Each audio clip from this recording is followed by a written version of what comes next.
Hello, hello! Bienvenue sur le podcast Les choses de la vie. Les choses simples sont belles, alors profitons pleinement de chaque instant que nous offre la vie. Partageons des ondes positives et surtout suivons le proverbe africain qui dit que le but de notre voyage, de notre quête, c'est de parvenir à percer les mystères des choses de la vie. Alors j'espère que mon contenu te plaira et je te dis à très vite. Aujourd'hui, j'avais très envie de te parler d'un accompagnement que j'ai pu faire dans le cadre de mon travail. C'est l'accompagnement de la commune de Blanc-Coteau dans le cadre du partenariat avec l'ANCT, donc l'Agence nationale de la cohésion des territoires, qui porte sur le programme national territorialisé Petites Villes de demain. La mission, elle a reposé sur l'évaluation de la cohérence d'ensemble du projet du territoire de Blanc-Coteau, l'identification de nouveaux éventuels enjeux dans la réalisation de son plan guide d'aménagement, ainsi qu'une analyse en vue de favoriser le retour de la nature en ville. Alors, pour revenir un petit peu aux origines de cet accompagnement, un petit portrait du territoire s'impose. Donc la communauté d'agglomération d'Épernay, Coteau et Plaine de Champagne, c'est un établissement public de coopération intercommunale qui est situé dans le département de la Marne et qui compte près de 47 446 habitants selon les données INSEE de 2018. Elle regroupe 47 communes, dont les deux plus importantes qui sont Épernay et Blanc-Coteau. Et donc la commune nouvelle de Blanc-Coteau, issue de la fusion des communes de Gionges, Auger, Vertus et Voipreux, située dans la Marne avec 3323 habitants en 2018, est lauréate du programme Petites Villes de demain, un programme national qui a été lancé en octobre 2020 qui vise à améliorer les conditions de vie des habitants des petites villes exerçant des fonctions de centralité et accompagnant les collectivités dans des trajectoires dynamiques respectueuses de l'environnement. Un diagnostic de territoire à l'échelle de la commune avait été réalisé en juillet 2021 afin de mettre en débat les enjeux et les objectifs du projet PVD. Une réunion de lancement avait été organisée avec les habitants, les acteurs du territoire et les partenaires institutionnels, avec plusieurs réunions qui ont suivi et qui ont permis l'identification de 6 axes de développement. Donc le premier, c'était de faciliter l'appropriation des acteurs aux enjeux pour une intégration dans un projet de territoire commun via les chantiers, les événements et l'animation de participation, les informations du projet de centre-ville et du territoire. Deuxième objectif, poursuivre l'affirmation d'une stratégie agro-environnementale et œnotouristique avec une relation à l'eau, la relation à la forêt, la complémentarité entre l'agriculture et la viticulture ainsi que les activités de loisirs, la sensibilisation, la mutualisation des producteurs locaux, la valorisation des fermes et de l'œnotourisme. Troisième objectif, favoriser un développement des polarités, des connexions, de l'accessibilité, des mobilités en lien avec Avise, l'agglomération d'Épernay et le reste du territoire, avec des îlots à requalifier, le cyclotourisme, la stratégie de mobilité, la maîtrise du développement périphérique rayonnement territorial, et en quatrième objectif, de garantir une coordination des actions participant à la redynamisation du centre-ville en lien avec Avise, le développement économique, les événements et les animations dans le centre, la valorisation du commerce et du tourisme, les informations. En cinquième objectif, c'était d'assurer une revitalisation équilibrée de l'identité patrimoniale et des savoir-faire du territoire, notamment le développement économique, les éléments publics structurants, les symboles historiques, l'habitat, les commerces, l'artisanat, l'industrie et les circuits courts. Et en dernier objectif, sixième, appuyer le renforcement de la maîtrise du foncier de la ville par l'intervention d'un EPF pour le commerce, le logement et les silos. Donc, pour répondre à l'ensemble de ces objectifs, il y avait une phase d'élaboration du projet de territoire qui avait été lancée en décembre 2021 et qui devait donc s'achever ce mois-ci, en mars 2023, avec la signature d'une convention cadre d'ORT. Donc ça veut dire opération de revitalisation de territoire. Et conformément à la convention liant l'Agence nationale de la cohésion des territoires, donc l'ANCT et le CEREMA à l'État conclu en 2020, l'ANCT a pu mobiliser les moyens du CEREMA sur des projets du territoire qu'elle définit comme prioritaires pour répondre aux besoins d'accompagnement sur mesure des projets des collectivités. Et donc la commune de Blanc-Coteau a pu faire une demande d'appui auprès de l'ANCT pour bénéficier d'une contribution du CEREMA. Et dans ce cadre, le CEREMA a pu intervenir et la mission a consisté à évaluer la cohérence d'ensemble du projet de territoire de la commune de Blanc-Coteau, d'identifier de nouveaux éventuels enjeux dans la réalisation de son plan guide d'aménagement et de réaliser un accompagnement en vue de favoriser le retour de la nature en ville. Donc le premier axe en fait de la mission, c'était la réalisation d'un plan guide d'aménagement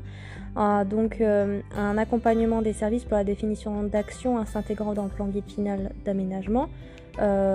notamment via l'identification d'actions supplémentaires engagées, la priorisation des fiches actions répondant aux axes de développement identifiés, la lecture analytique en matière paysagère et urbanistique des fiches actions, la visite de terrain au prisme de 5 thématiques définies sur les secteurs d'intervention et la proposition d'un plan guide au vu des actions identifiées. Le deuxième axe de la mission, c'était l'analyse en vue de favoriser la nature en ville. Il y avait d'abord une visite de la commune qui a porté sur la trame verte et notamment le rôle des remparts dans les continuités écologiques et les possibilités de connexion entre plateaux et plaines. La place du végétal dans l'espace urbain, avec l'identification des espaces publics végétalisés, la présentation des services écosystémiques rendus par la végétation et la trame bleue dans l'espace urbain et périurbain. Sur la base de ces constats et des documents préalablement transmis par la collectivité, une note technique de synthèse a pu être rédigée en décrivant les atouts, les faiblesses du territoire, les opportunités, les leviers d'aménagement qui apparaissent possibles pour favoriser ce retour de la nature en ville et basé sur des solutions fondées sur la nature. Donc c'était vraiment une approche transversale et multithématique avec un travail d'équipe sur le long cours. L'équipe Territoire à Ville en Transition a pu travailler sur 4 thématiques: mobilité et déplacement, valorisation patrimoniale, attractivité et développement, ainsi que la programmation. Et l'équipe biodiversité, aménagement, nature en ville a pu travailler justement sur la thématique nature en ville et paysage. Et l'ensemble de ces 5 thématiques a permis de co-construire le plan guide. Au niveau des dates clés de l'accompagnement pour resituer, donc la construction du plan guide en fait s'est inscrite dans une démarche de projet nécessairement transversale, fédératrice et de long cours. Et pour garantir la cohérence et la complémentarité des réflexions menées, différentes étapes de travail ont pu être mises en œuvre, notamment un phasage de l'étude selon les étapes suivantes. Donc d'abord une réunion de démarrage avec le chef de projet, PVD, puis une prise de connaissance des documents transmis, des points téléphoniques réguliers, une première réunion avec la collectivité et ses partenaires, puis une visite de terrain, une première rédaction de fiches actions, des réunions intermédiaires qui se sont intercalées et des réunions d'échange technique, l'exploitation des acquis en fait de cette réunion technique pour finaliser les propositions d'accès de l'axe 2, puis les réunions de restitution avec la collectivité et les partenaires, et ensuite la production des livrables. Les livrables, c'est quoi ? Eh bien, le plan guide de Blancoteau, il est valorisé par un corpus de 3 productions complémentaires qui sont un carnet de fiches actions, un tableau de priorisation des actions et un atlas cartographique. Le plan guide, il a été conçu comme un document cadre que pourra s'approprier en fait et utiliser l'ensemble des acteurs de la commune de Blancoteau et de l'agglomération d'Épernay, Coteau et Plaine de Champagne. Il a pu définir, il va permettre de définir les orientations stratégiques et les objectifs optimums à atteindre en identifiant les méthodes pour y parvenir à court, moyen et long terme. Le plan guide, il faut savoir que c'est un document qui est structurant et qui a pour vocation d'être intégré à la convention RT. Il s'agit d'un véritable support pouvant être utilisé de diverses manières. En tant que diagnostic de territoire pour guider dans l'élaboration des projets locaux voire intercommunaux, en tant que fiche technique avec des estimations de coûts des actions, une spatialisation sous forme de cartographie associée, des outils utiles à mobiliser pour mettre en œuvre de façon adéquate et optimale des partenaires à associer au projet, éventuellement des recherches de fonds et des subventions, notamment via des appels à manifestation d'intérêt. En tant que ressource via l'atlas cartographique qui permet de définir un cap et de maintenir sur la durée les actions de suivi et d'évaluation. Et en dernier lieu, en tant que support à l'élaboration de programmation budgétaire par les financeurs qui, par croisement avec leurs propres programmes et objectifs, peuvent identifier les actions qu'ils jugent prioritaires sur le territoire. Donc pour rentrer un peu plus dans la méthodologie, en fait, il faut savoir que Blancoteau est une commune qui est engagée dans son projet de territoire et que la méthodologie proposée par le CEREMA s'est inscrite dans une démarche de diagnostic. Donc la première étape de tout projet de territoire efficient, celle-ci constitue une base solide de compréhension de l'organisation locale et des spécificités territoriales, c'est la lecture analytique des documents structurants. Au début de son intervention, en fait, l'équipe projet a pris connaissance de l'ensemble des documents cadres de la commune, ainsi que les études déjà menées afin de ne pas être redondant. Il s'agissait d'apporter de la cohérence et du lien à l'ensemble des actions et de prioriser les initiatives à l'œuvre. L'analyse des documents structurants de Blanc-Coteau a permis de mettre en exergue les éléments caractéristiques de la commune pour faciliter leur lecture et réunir l'ensemble des éléments utiles à la compréhension du territoire. Et c'est pour ça qu'il y a eu la proposition d'un regroupement de ces caractéristiques selon 5 thématiques clés que j'ai évoquées tout à l'heure, la nature en ville et les paysages, avec notamment comme mots-clés la trame paysagère, l'eau, les corridors de biodiversité, les continuités écologiques et les espaces verts. La deuxième thématique qui sont les mobilités et les déplacements, donc motorisés, alternatifs, actifs et cyclotouristiques. Troisième thématique, la valorisation patrimoniale autour de l'architecture, des savoir-faire artisanales. Autour de l'attractivité et le développement pour le tourisme, la culture, les loisirs, l'artisanat, la vie commerciale et les ressources locales. Et puis en dernière thématique, la programmation, habitat, commerce, équipement et services. Donc parmi ces 5 thématiques, l'axe d'entrée a permis de lier l'ensemble de l'analyse, donc l'axe d'entrée qui est la nature en ville et les paysages. Les autres thèmes se sont déclinés à partir de ce premier axe de développement.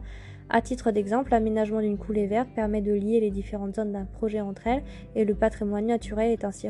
réancré dans le fonctionnement territorial. Par la suite, il y a des déclinaisons opérationnelles qui ont été réalisées sous forme de fiches détaillées par thématique et par secteur de projet, et les déclinaisons opérationnelles engagent des notions de coût, de planning ou encore de référentiel d'aménagement, des exemples de bonnes pratiques, de photos, de cartes, de plans, de croquis et de coupes. Dans un deuxième temps, il a fallu réaliser donc un diagnostic territorial de la commune et en traitant des éléments quantitatifs et qualitatifs sur des thématiques variées mais toujours complémentaires, le diagnostic territorial permet d'appréhender le territoire de Blanc-Coteau dans sa globalité. La démarche offre une vision tant sur les besoins de la population que sur l'offre existante et les projets en cours. Elle offre également à la collectivité la possibilité de prendre de la hauteur sur son territoire et cet avantage est d'autant plus probant lorsque un acteur extérieur et neutre accompagne la collectivité à le réaliser. Malgré son artificialisation partielle dans le temps, la plaine de la Berle présente aujourd'hui une forte densité d'espaces naturels, d'espaces agricoles, ainsi que d'éléments patrimoniaux remarquables. Effectivement, Blanc-Coteau résulte de la fusion de 4 communes aux typologies de bâtis et de quartiers de formes urbaines qui leur sont propres. Pour rappel, Vertus, la commune de Vertus a un cœur de ville typique des bourgs de Champagne avec des pierres, des petites ruelles, peu de jardins à l'exception de grosses demeures vigneronnes. L'eau, le ruisseau de Vertus est principalement caché mais quelques beaux ouvrages tels que des fontaines et des lavoirs témoignent de sa présence sous la ville. La commune déléguée de Voie-Preux présente des quartiers résidentiels, des maisons avec jardins, une berle qui est apparente et des zones naturelles, même de réserve naturelle. On a la commune de Gionge qui est, on va dire, une structure mixte entre un cœur de ville typique de bourg de Champagne et des maisons avec des jardins. Et enfin Auger qui a un cœur de ville typique des bourgs de Champagne avec des pierres de petites ruelles, des petits jardins à l'exception de grosses demeures vigneronnes également. Donc sur le constat de l'approche paysagère qu'on a pu avoir de la commune, on a pu noter un patrimoine écologique riche, majoritairement niché sur le plateau, une faible connexion entre plaine et plateau, incitant à recréer du lien entre deux entités, une mise en valeur de trames vertes et bleues à encourager avec des réseaux de venelles, des ruisseaux, notamment le ruisseau de la Berle et la porte Baudet. Il y a des espaces publics structurants en centre-bourg parfois peu valorisés voire sous-exploités, des qualités naturelles, agro-environnementales et viticoles certaines qui gagneraient à être valorisées en transversalité par des actions suivantes, notamment le renforcement du rôle de la sensibilisation et poursuite des efforts de pédagogie au regard de l'environnement des paysages et de la mise en réseau de l'arboretum des Falloises et de l'étang de Chantraine, le renforcement et la mise en réseau des sites sportifs et de loisirs, la création de liaisons actives piétonnes et cyclables, intercommunales et intracommunales, apportant une continuité écologique entre les milieux et permettant la découverte du territoire. La valorisation et la connexion des réservoirs de biodiversité en lien avec la stratégie de la commune d'Avise, la valorisation de la ressource en eau sur le territoire en priorisant les berges de la Berle et le Puy Saint-Martin, l'approfondissement des travaux sur un espace de projet en questionnement et la plaine de la Berle au service d'une production agro-environnementale locale et des habitants.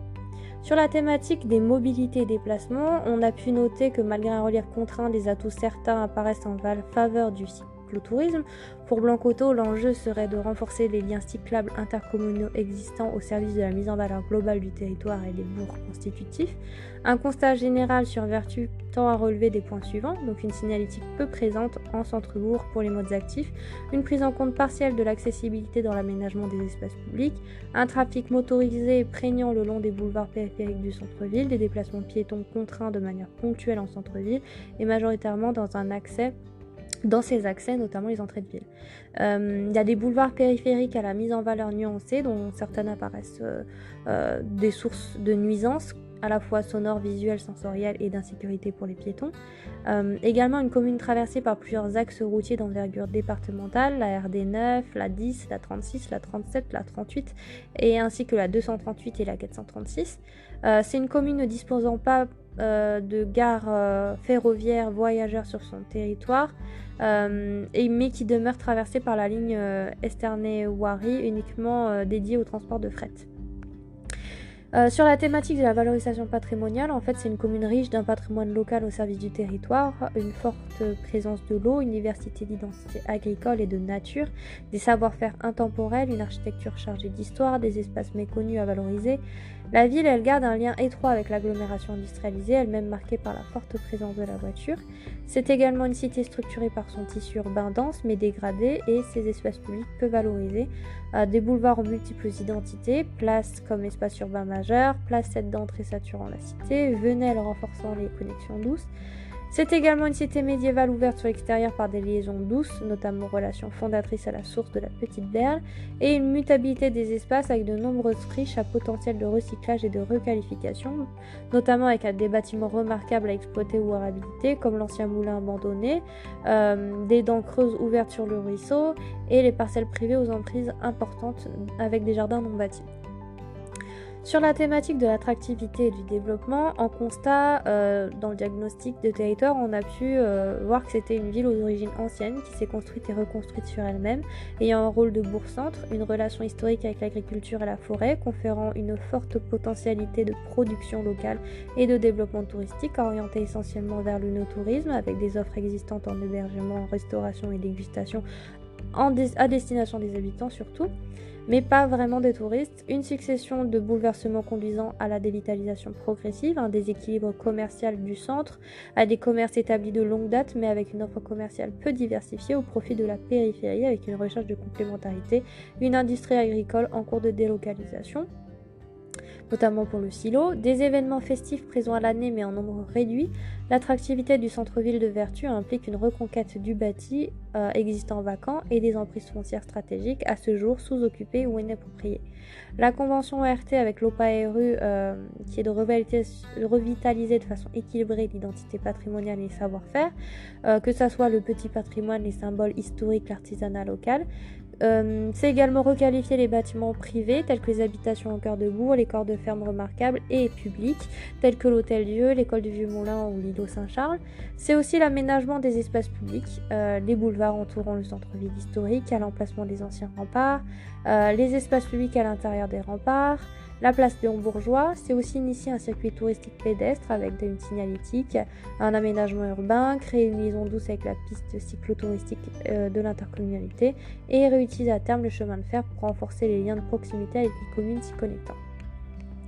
En dernière thématique du diagnostic, on a le fait que c'est un territoire pilote de sobriété foncière, engagé dans une démarche expérimentale visant à favoriser un processus de développement privilégiant la sobriété foncière à l'étalement urbain, la prise en compte des enjeux du zéro artificialisation nette, donc le fameux ZAN, d'ici à 2050, ainsi qu'à la volonté d'affirmer un aménagement local, résilient et inclusif sont porteuses de sens.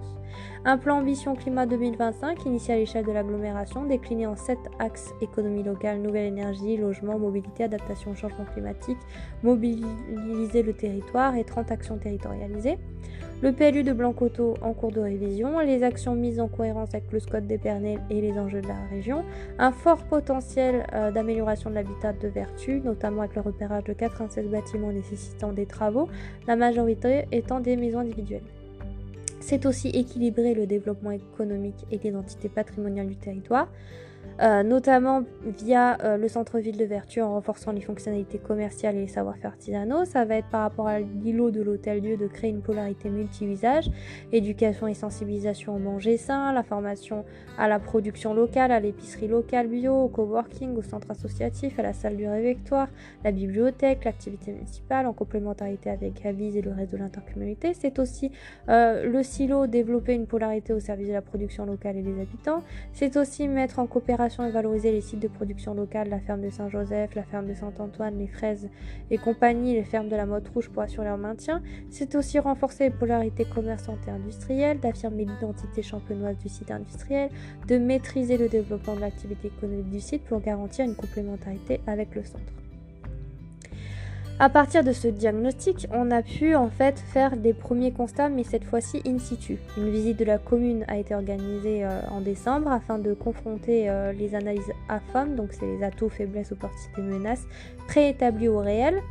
Et les membres de l'équipe projet ont pu arpenter le territoire chacun de leur côté, puis se sont retrouvés pour une visite guidée du centre-bourg l'après-midi avec le chef de projet ainsi qu'un élu communautaire technicien en charge des paysages de la biodiversité. On a pu parcourir en fait les routes départementales en direction de Voie-Preux, la route touristique de Champagne d'Épernay à Vertu, les communes déléguées de Voie-Preux aux Gélégions, les lotissements aménagés en prolongement sud et ouest du bourg,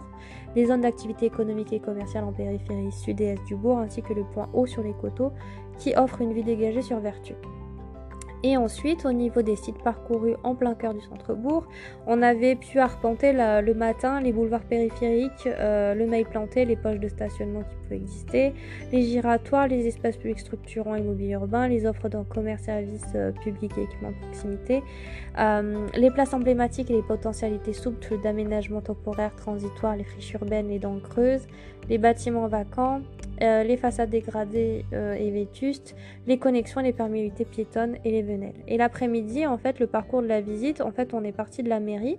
On a pu apercevoir l'ancien lavoir, le jardin de la mairie, puis l'intérieur de la mairie de Vertu. On s'est dirigé vers la place de la Fontaine avec la question du devenir du garage. On s'est ensuite dirigé vers la place du Petit Donjon. On a vu l'étang de la Berle, l'îlot de la Marbrerie, puis le puits Saint-Martin.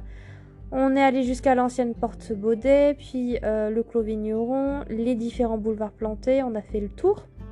jusqu'à l'ancienne école du donjon, le vieux moulin,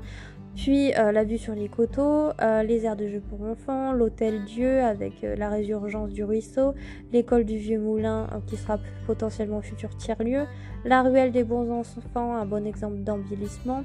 l'ancien moulin de l'auditoire, la rue des Juifs avec le cours d'eau, les ruelles des Fosses, la rue de l'électricité, l'impasse du gîte de l'Épinette, les boulevards et les sites du marché, l'ancien lavoir avec les toilettes publiques qui vont être en rénovation, le fameux îlot Saint-Charles, le sentier du Grand Pré, le jardin Jarry avec les jardins participatifs, les voies de chemin de fer, le site du silo, puis l'aire de covoiturage, le futur emplacement de la Marbrerie, les rues, la rue des Loriots, le recoupement des écoles primaires, notamment l'école maternelle des Sources et les arrêts de bus, puis on est revenu sur la place de la République et de la place de la Grande Fontaine. Suite à ces constats, donc on a pu classer en fait ces observations. D'abord au niveau des aménagements des espaces publics, on a pu remarquer en fait une présence notable de bancs, des points d'assise qui restent parfois mal positionnés ou orientés au regard des usages, des initiatives et des aménagements propices au séjour et à la présence piétonne au sein des espaces publics avec des arbres à lire, des livres, je vais y arriver, des arbres à livres, puis des points d'information et des aires de jeu pour enfants. Également une identité territoriale riche et affirmée vis-à-vis du territoire viticole. Et au-delà des exploitations champenoises, il y a beaucoup d'éléments de rappel, donc les bouteilles de champagne, les grappes de raisin qui ponctuent les espaces publics, les aménagements des giratoires et les entrées de ville. Puis une présence contrastée d'éléments végétaux, donc un mail planté majestueux, l'engazonnement des boulevards ceinturant le centre-bourg, des petits massifs plantés qui accueillent une variété d'essences basses en entrée de bourg, l'installation de jardinières en pot dans le cœur ancien, un caractère minéral davantage prononcé dans le centre ancien, des initiatives d'embellissement émanant de particuliers à encourager en centre-bourg, avec le fleurissement et les jardinières aux fenêtres, la végétalisation des pieds de bâtiments, les jardins potagers privatifs et un cadre de vie conforté. On a pu observer également une majorité de places imperméabilisées en centre-bourg, donnant la priorité au stationnement automobile. et l'eau présente en filigrane au sein de la commune qui gagnerait une mise en valeur spécifique. On a quand même mis en garde sur le fait que si l'embellissement est une condition nécessaire à l'attractivité de vertu, il n'est en tant que facilitateur du cadre de vie pas une fin en soi. En effet, l'embellissement des espaces publics ne prend pas en considération les enjeux de biodiversité et d'intégration de la nature en ville, pourtant essentiels dans une démarche de développement durable du territoire. Ensuite, sur les mobilités et le stationnement automobile, une offre de stationnement abondante, peut être trop gratuite et bien identifiée par les usagers, des poches de stationnement dédiées au covoiturage, faiblement occupées lors de la visite, une différence nette d'occupation des emplacements de stationnement entre les boulevards périphériques et le centre-bourg, de la sous- à la suroccupation, une situation appelant à repenser l'offre actuelle dans une logique de priorisation et de complémentarité entre le centre-bourg et les boulevards, avec une sanctuarisation du centre-bourg vis-à-vis du stationnement, peut-être avec aussi également une montée en puissance des boulevards pour un report du stationnement, également le renforcement des facilités d'accès au centre-bourg depuis les boulevards. Au niveau de ces boulevards, des places de parking aménagées avec un revêtement de surface perméable, avec des pavés enherbés permettant l'infiltration des eaux pluviales, c'est à développer et à encourager. En hypercentre, on a un stationnement gênant à cheval sur le trottoir, sur des passages piétons ou en double fil, pas toujours réglementaire, avec une accessibilité contrainte des emplacements PMR et omniprésent même dans des rues riveraines présentant un faible gabarit.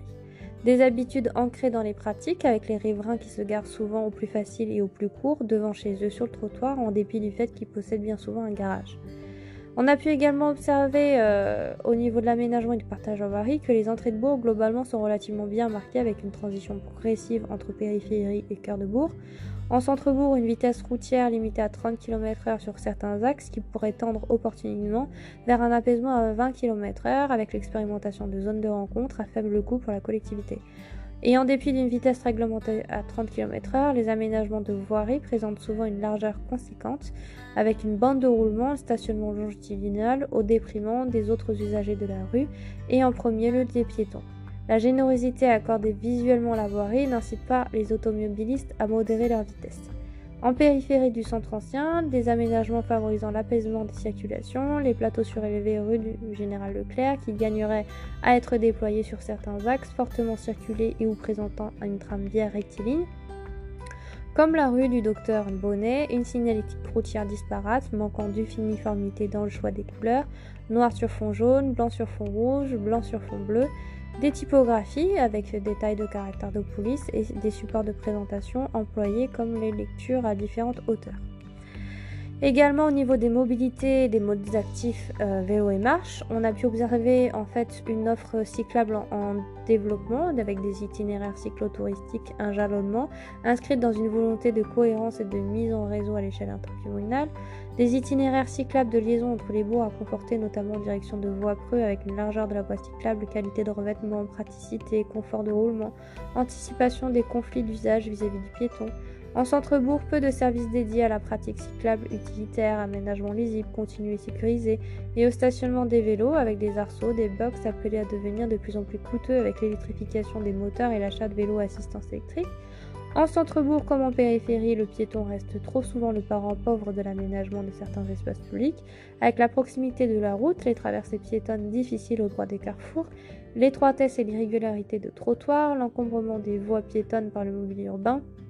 Et face aux différentes difficultés qu'il rencontre, le piéton développe des stratégies d'adaptation, de franchissement informel, de contournement ou d'évitement, d'arrêt ou de ralentissement impromptu, et une signalétique piétonne timide mais bien présente, notamment au droit des venelles, aux abords des sites touristiques et patrimoniaux du centre-bourg. Concernant les commerces et les services, en fait, on a pu observer un tissu commerçant soudé offrant à la population locale près de 44 commerces et de services de proximité. À noter les banques, assurances, offices notariales, bureaux de poste, nombreux cavistes et de coopératives viticoles, des restaurants, des brasseries, des boulangeries, des pâtisseries, des coiffeurs, une maroquinerie et habillement, des épiceries fines, des enseignes alimentaires nationales intégrant des stations-service type Leclerc Intermarché et une marborie avec des pompes funèbres. Des linéaires commerciaux où la vacance demeure problématique, notamment rue Jean-Lebon, et certains points à améliorer. Il y a par exemple la mise en valeur des vitrines avec un embellissement végétalisé, des fresques murales, un rafraîchissement des devantures, des vitrophanies, la mise en avant timide des produits locaux et régionaux par les commerçants au profit d'autres spécialités françaises, conserveries, biscuits de Bretagne, des vins de Bordeaux, L'installation de commerces de proximité du quotidien et aux services répondant à des besoins essentiels tels que les médecins généralistes, l'éloignement, voire le déménagement en périphérie de commerces de proximité laissant ainsi des locaux vacants en centre-bourg, puis la timide présence du numérique et de l'utilisation des réseaux par les commerçants et les habitants. Sur la partie architecture, patrimoine et habitat, nous avons constaté que les façades sont pour la plupart bien entretenues et présentent un aspect architectural typique avec des matériaux locaux, briques orange et foncé, moellons de pierre, des teintes et des coloris homogènes, beige, saumon poudré, certains bâtis dégradés qui semblent à l'abandon, réaliser une recherche des propriétaires, entamer des études patrimoniales et programmatiques, intégrer l'ABF à la réflexion, réfléchir au recrutement d'un AMO pour la poursuite des projets. Également un fort potentiel de mutabilité et de réhabilitation des bâtiments qui présentent de grandes ouvertures verticales et d'importants volumes, la possibilité de négocier l'intervention d'acteurs privés et la promotion immobilière pour le devenir des friches, la possibilité d'amorcer un processus de densification des dents creuses avec plusieurs îlots concernés comme celui de Saint-Charles,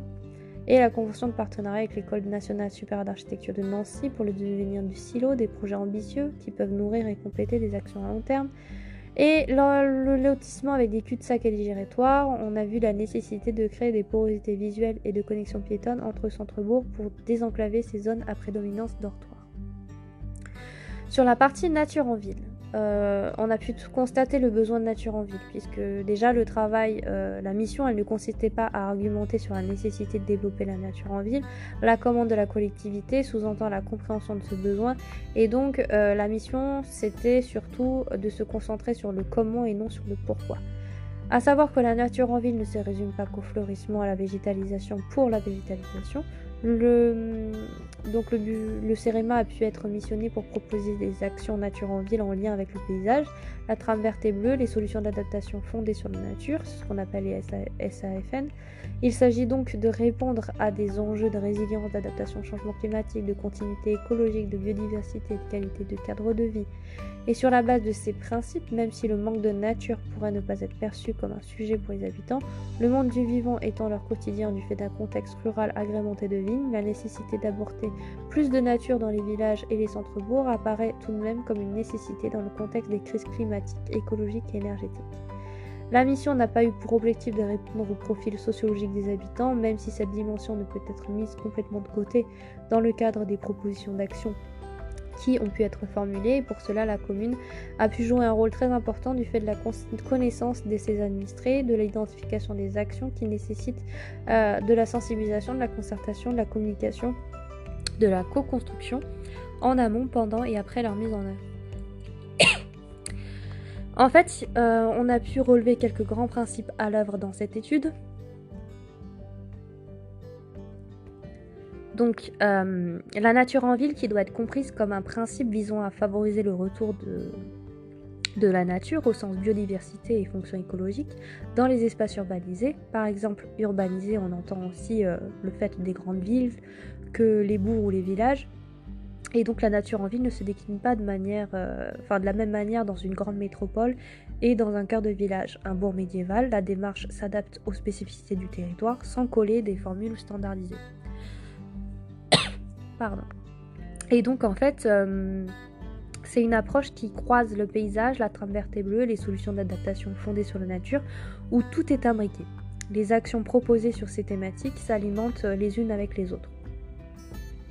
La réflexion, elle a pu intégrer différentes échelles. Le territoire donc du Grand Est, la communauté d'agglomération d'Épernay, Coteaux et Plaine de Champagne, la commune de Blanc-Coteaux et les zooms sur certains secteurs comme le centre-bourg et de Vertus.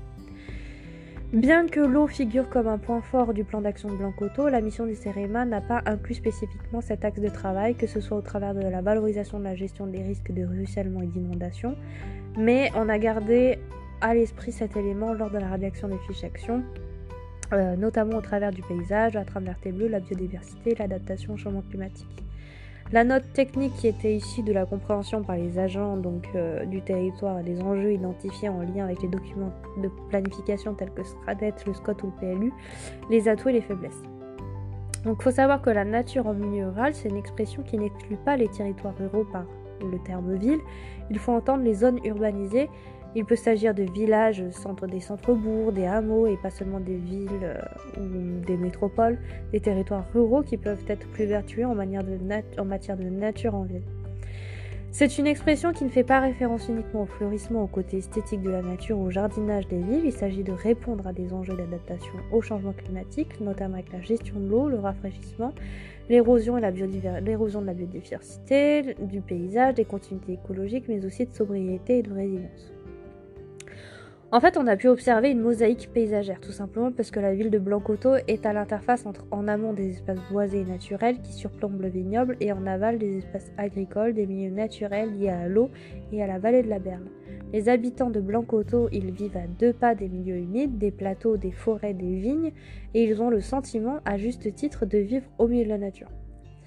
On a pu observer que l'eau, elle est partout et elle est nulle part à la fois. Elle est sous toutes ses formes, enterrée, apparente, mise en valeur par des ouvrages, des lavoirs, des fontaines, un vieux moulin, des bassins publics et privés. Elle est à la fois sauvage et canalisée. Il y a un sentiment de frustration parce que les interlocuteurs ont pu dire elle est partout, mais comment le faire voir, comment la toucher, l'écouter. L'eau à Blancoto, elle est ressentie comme un trésor enterré. Après, il y a le fait que ce soit des milieux naturels remarquables et protégés, notamment la réserve naturelle de Paty-d'Auger et du Ménil-sur-Auger, et l'ancienne carrière de Vertu, ainsi que classée Natura 2000, qui accueille une population de chauves-souris, qui est une espèce phare, le grand murin, très importante pour le secteur. Également le fait qu'il y ait des richesses paysagères liées à la biodiversité et aux bâtis anciens, avec une forte présence de l'eau suggérée par le patrimoine architectural ou naturel, les lavoirs, les puits, les fontaines, les bassins, les étangs, les cours d'eau, les ripisylves, les ponts, les sentiers qui empruntent plus ou moins le cours d'eau. On a pu noter la présence de la pierre et du fait de son lien avec l'eau, le bâti, les monuments, les fontaines, les lavoirs, mais aussi les murs et les murets en pierre sèche. On a pu voir également le végétal présent, déjà présent en fait dans le tissu urbain, avec de nombreux rappels de la vigne dans les barrières métalliques, la ferronnerie par exemple, les grappes de raisin sur les garde-corps, le vigneron champenois reconnaissable à ses grappes de raisin et à sa herse, les vues panoramiques depuis le vignoble et les cadrages visuels depuis les rues vers le vignoble et les coteaux boisés, et ces points de vue qui relient ville et vignoble qui doivent être préservés. Également un ensemble structurant qui apparaît rapidement dans le centre-bourg, c'est le joyau que constitue le puits Saint-Martin, la place du Petit Donjon, la Grande Fontaine, la place de l'Hôtel de Ville, qui semble pouvoir constituer l'armure d'une action de nature en ville, faisant sens à l'échelle de la commune. Également les remparts qui constituent un ring vert et qui pourrait devenir une trame verte. Donc les remparts sont un élément identitaire fort de Vertu. Ils contribuent à la vie sociale, le marché, évidemment la mobilité. Ils constituent une ceinture verte qui témoigne du tracé des remparts disparus au milieu du XVIIIe siècle, révélateur qu'ils portent encore le nom de remparts alors que dans nombre de villes présentant une telle structure, cette terminologie est oubliée au profit de termes plus urbains. Depuis le 18e au 19e siècle, maintenant on dit plutôt du boulevard.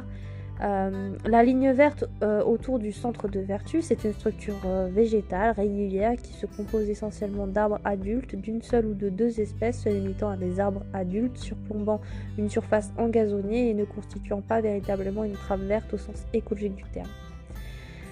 Le fait que ce soit une dynamique de nature en ville qui soit déjà à l'œuvre.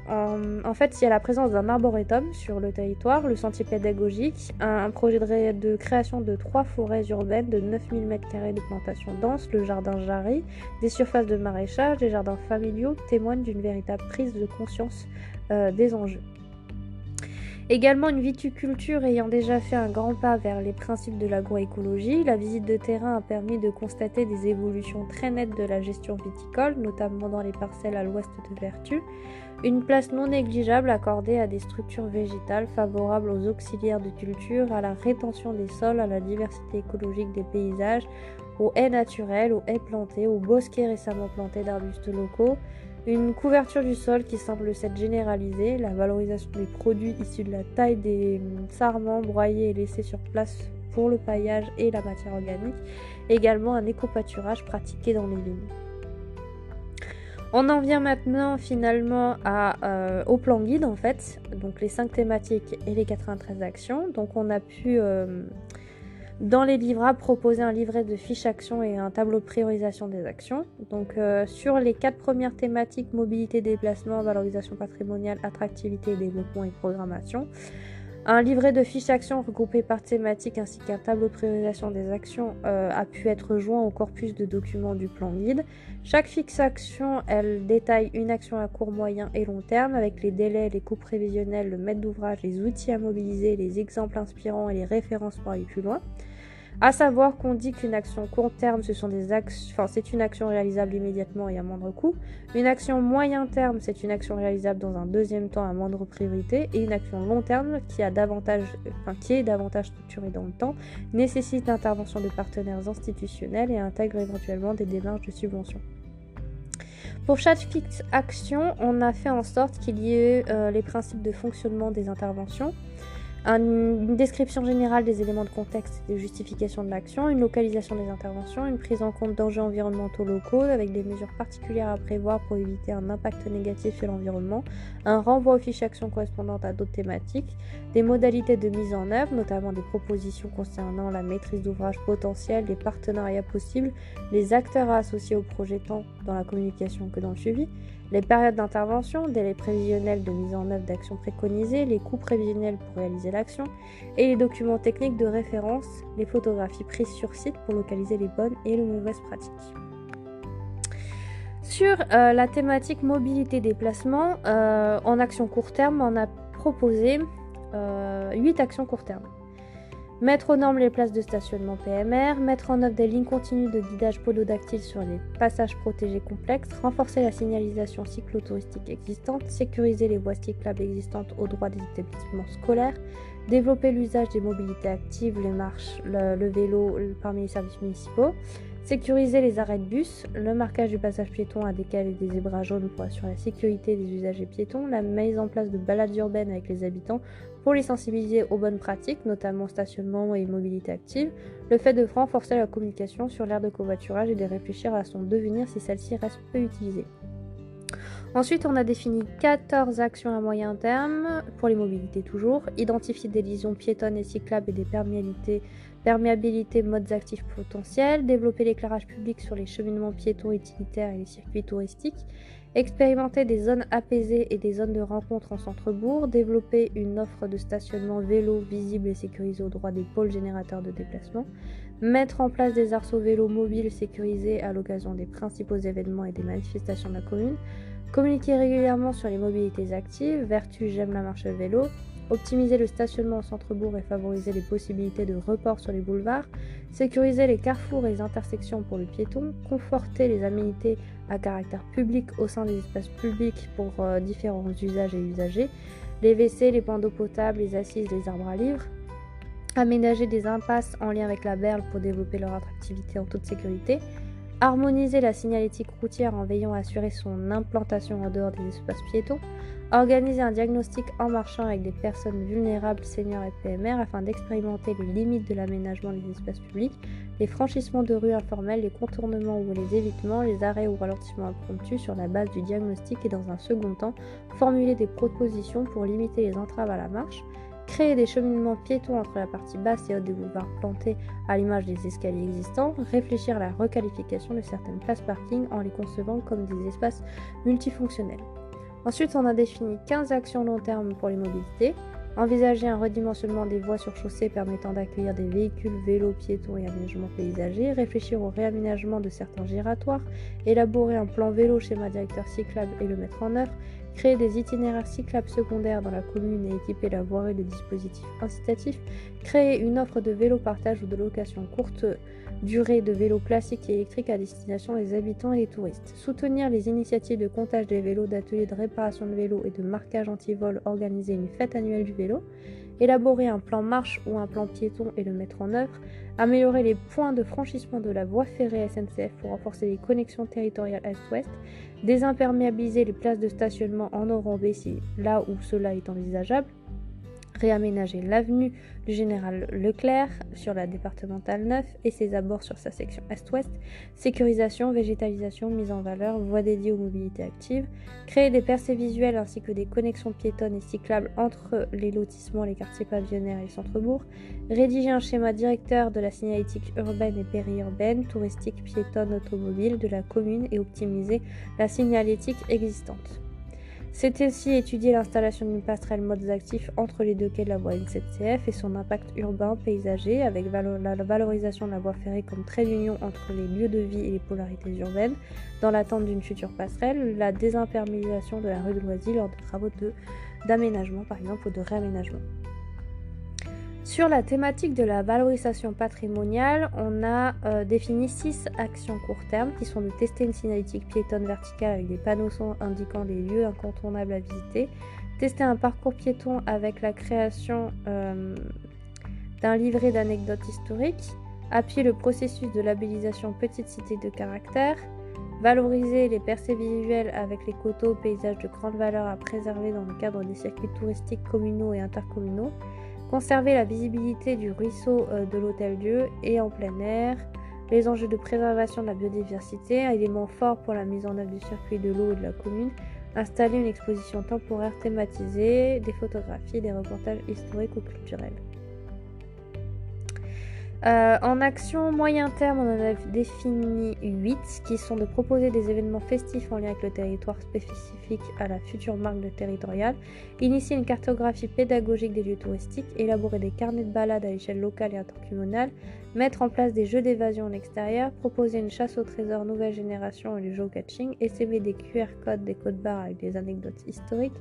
initier un travail collaboratif de recensement et de cartographie des itinéraires pédestres pour faciliter l'usage et l'appropriation des cheminements par les habitants, proposer des balades comptées pour divertir les habitants et les touristes tout public, tous âges, l'intervention d'un ou d'une conteuse pour animer ce temps de rencontre. On a pu définir 4 actions long terme pour tout ce qui est donc valorisation patrimoniale, qui sont d'engager une démarche de valorisation, réhabilitation, rénovation des bâtiments emblématiques, y compris leurs abords, d'initier une réflexion programmatique pour la requalification de l'îlot Saint-Charles et la place de la Conte-Fontaine, de créer une application mobile dédiée à la valorisation du patrimoine local et de valoriser la porte Baudet dans le cadre de la création de parcours touristiques, notamment le futur circuit de l'eau. Sur la thématique de l'attractivité et du développement, les actions court terme, on en a défini 8, qui sont d'installer du mobilier urbain éphémère de plein air en organisant un atelier de co-construction citoyenne, de changer d'orientation, de repositionner les bancs existants afin de développer les usages de séjour, la surveillance des enfants près des aires de jeu, la contemplation des paysages, valoriser les circuits courts avec la vente directe à la ferme, une coopérative et des produits du terroir pour compléter l'offre du marché hebdomadaire, tester la mise en place de boutiques éphémères dans les locaux commerciaux vacants, créateurs locaux, commerce de proximité, service à la personne, de candidater à la initiative nature, de valoriser les vitrines commerciales vacantes ou en activité, l'embellissement végétalisé, des fresques murales, le rafraîchissement des devantures, des vitrofanies, de mettre en avant des produits locaux et régionaux et d'inciter les visiteurs à découvrir le jardin de la mairie, vitrine des savoir-faire locaux. On a pu définir 6 actions à moyen terme qui sont de définir une stratégie de marque pour le territoire, de mettre en place une stratégie d'animation sur les réseaux sociaux, Instagram, TikTok et Pinterest, de valoriser le circuit de l'eau via des panneaux pédagogiques et de signalétique piétonne, puis suite à la phase test, de programmer les travaux de rénovation des bâtiments, fontaines et moulins, d'aménager des espaces de convivialité en centre-bourg, des placettes, des guinguettes estivales, marchés de terroir et marchés nocturnes, de valoriser les piliers d'impasse et ou des locaux transformateurs par la création de fresques murales réalisées par des artistes locaux, et enfin de valoriser le réseau de venelles piétonnes à l'image de la ruelle des beaux enfants avec l'aménagement intimiste à découvrir au détour d'une flânerie. Et enfin, donc 4 actions long terme qui sont l'aménagement d'un kiosque au niveau des boulevards face au Mont Aimé, d'encourager l'embellissement végétal des espaces publics et semi-publics à l'initiative privée, ainsi que le fleurissement des pieds de bâtiments, de fédérer le tissu commerçant local autour d'une vie associative et de faciliter les démarches administratives grâce à la mutualisation des offres des services. Sur la thématique de la programmation, on a défini 4 actions court terme, donc qui sont d'identifier les friches et les dents creuses à valoriser au moyen d'études patrimoniales et programmatiques, de poursuivre l'étude d'OPAE en cours, de poursuivre la démarche initiée par l'atelier des territoires visant à assurer une cohérence territoriale, une continuité des services rendus à la population et de mettre en place une boîte à idées citoyenne. On a pu définir 4 actions moyen terme, définir un réseau d'acteurs à mettre en place vers le zéro artificialisation net, d'initier un programme de rénovation et de réflexion sur l'habitat innovant, d'animer et de faire vivre des temps d'échange citoyen pour assurer une gouvernance partagée. Et enfin, 6 actions à long terme, donc de créer un réseau d'espaces publics avec une identité territoriale affirmée, des matériaux, des teintes, une charte de mobilier urbain, de rédiger un cahier des charges détaillé pour assurer la prise en compte des enjeux de résilience et de revitalisation du territoire, de créer un réseau de tiers-lieux et de pôles multiservices, de proposer une offre de logement intergénérationnel, de faire un état des lieux des aléas, vulnérabilité et dépendance du territoire pour anticiper les changements futurs et ainsi développer des espaces résilients, rayonnants et conviviaux, et enfin de soutenir et de financer les expérimentations et innovations qui vont dans le sens de la transition du territoire, de l'innovation frugale, socialement utile et écologiquement soutenable. Sur la thématique de la nature en ville, donc il y a eu des propositions à transformer en actions concrètes qui sont donc le dimensionnement de l'intervention du CEREMA dans la mission qui n'était pas de proposer des actions au stade d'avant-projet sommaire et encore moins d'avant-projet détaillé, mais des actions formulées dans ce qui suit, qui sont à comprendre comme des pistes d'action dont en général la faisabilité technique et financière notamment reste à examiner par des études appropriées.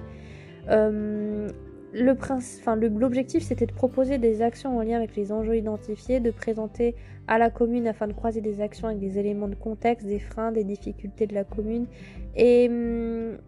c'est la commune qui est la mieux placée pour connaître et pressentir tout cela, les difficultés. Et certaines actions qui apparaissent peu réalisables pour la commune pourront néanmoins figurer dans le plan guide en modérant par exemple la priorité, le calendrier, les freins, les besoins de mise en œuvre, de travail de sensibilisation, de concertation, de communication, de co-construction avec les habitants.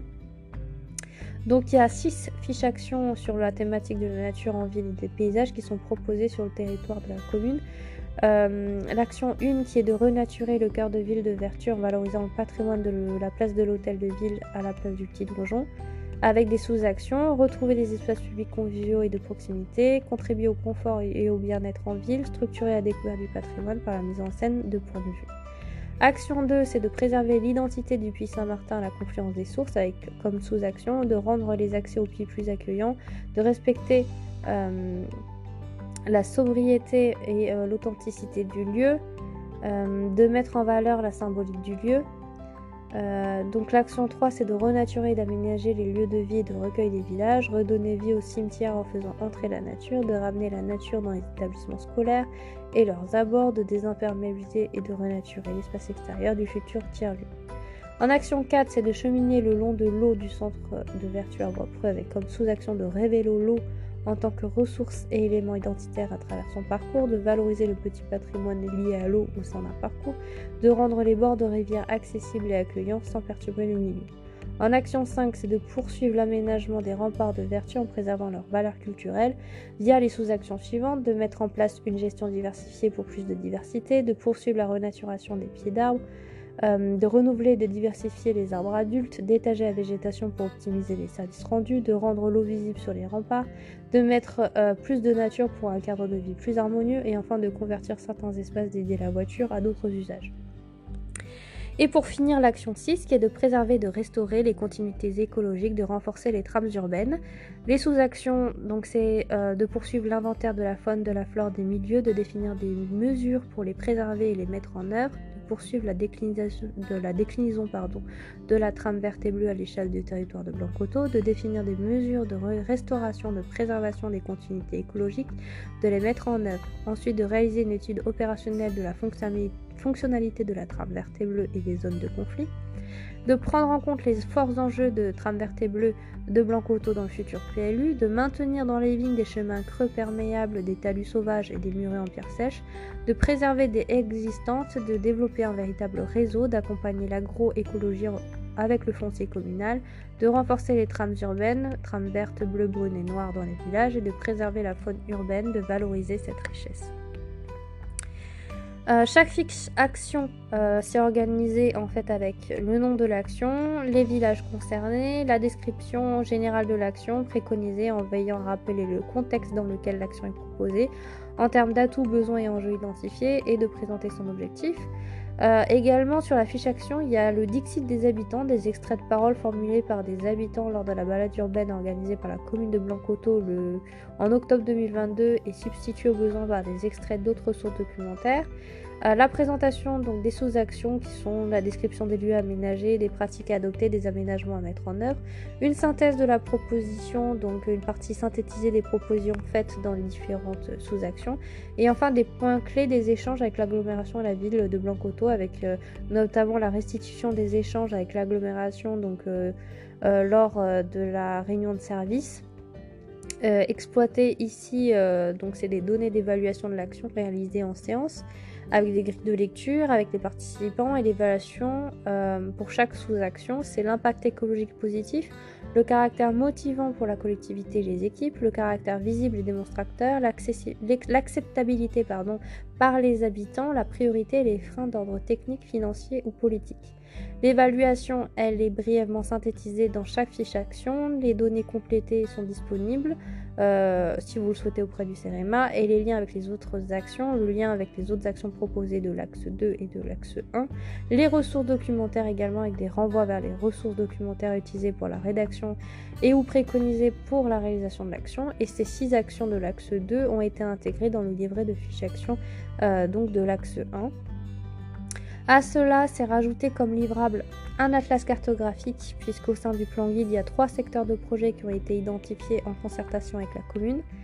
Le premier secteur, c'est le centre-ville de la commune déléguée de Vertu, avec une trame d'espace public en cœur de bourg et de boulevard ceinturant le cœur de bourg. Le deuxième secteur, ce sont les faubourgs de la commune déléguée de Vertu, donc les extensions urbaines périphériques suivant des routes départementales ouest-est en direction de la commune déléguée de Bois-Preux, et un lieu spécifique, donc en troisième secteur, en centre-bourg, on a choisi l'îlot Saint-Charles et la place de la Grande Fontaine. Cet atlas cartographique contenant des cartes de synthèse, des cartes d'enjeux par secteur a été joint au corpus de documents du plan guide, puisque la représentation graphique, elle a permis de spatialiser l'ensemble des actions.